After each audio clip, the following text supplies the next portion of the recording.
The title of this exhibition is War is Over If You Want It.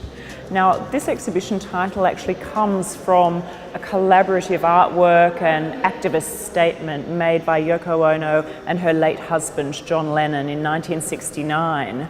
What they did at that time, in fact over the Christmas of 1969, was they hired public sites across 12 cities around the world, and they used big public billboards, posters, banners and so on to spread the message, war is over if you want it.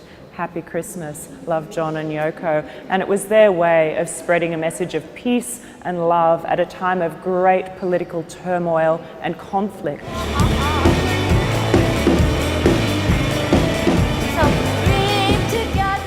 Yoko Ono has staged a number of major projects in different parts of the world, but this is the first major survey of her work in Australia, and we wanted to make it really meaningful for our audiences here today. So you'll see that there are a number of works that have been made or recreated especially for local audiences.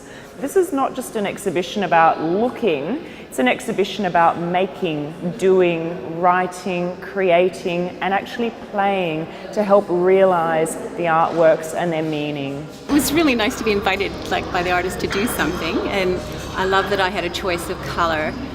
And immediately you start to think, well, what colour would my mother like, or what reminds me? So it was blue, very strongly blue, and picking a coloured pencil and writing something about her, and I just let something just flow right out without thinking about it. And so it was really nice just to have a little tiny moment of peace and thinking about what I love about her and who she is to me. So just, yeah, it's really nice.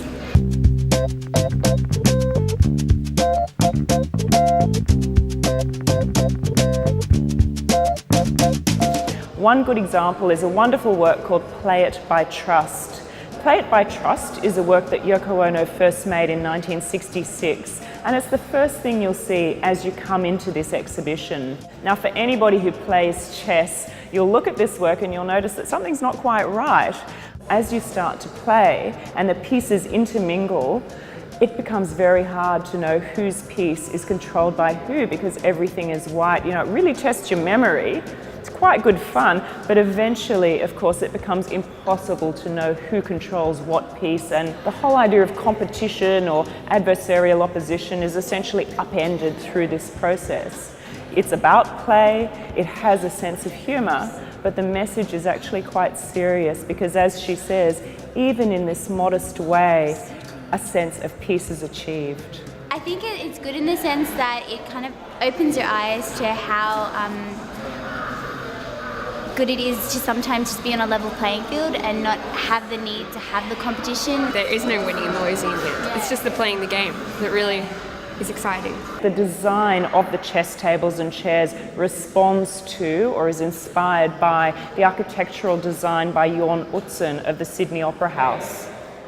When I came here and I first saw the opera house, I thought, well, I'm a little opera house myself, because most people don't understand it and they want to attack it and everything.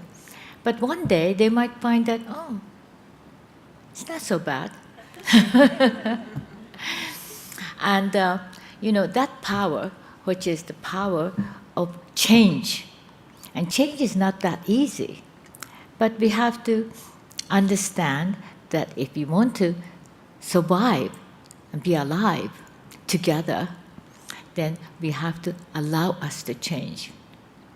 Another work that's specific to Sydney is, of course, the wonderful work called Wish Tree for Sydney. And again, it is a work that invites your participation as viewers or visitors to the exhibition. And the invitation to you from Yoko Ono is to write a message. Could be a wish, maybe it's a wish for peace, maybe it's some other kind of wish relating to your life or to the world.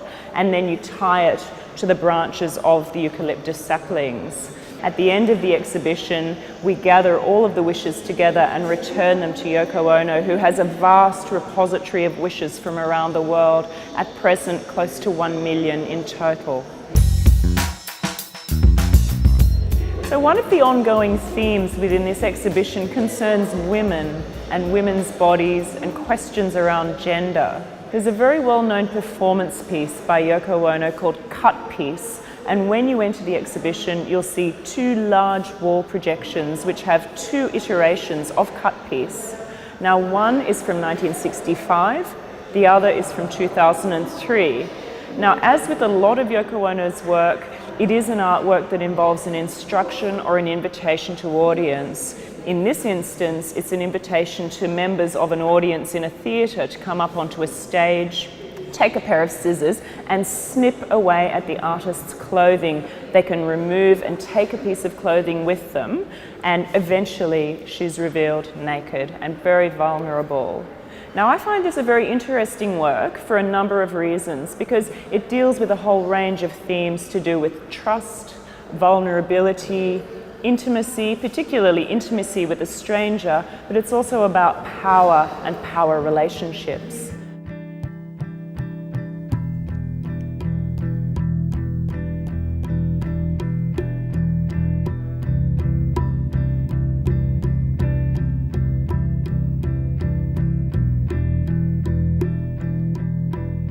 Yoko Ono's artworks exist as ideas first and foremost, so their physical representation as objects, as sculptures, installations and so on is important, but ultimately it's the idea that is first.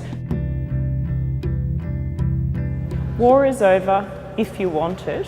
So there's a lot of things to me, but actually I think the importance of that title is the tiny little group of words at the end, if you want it.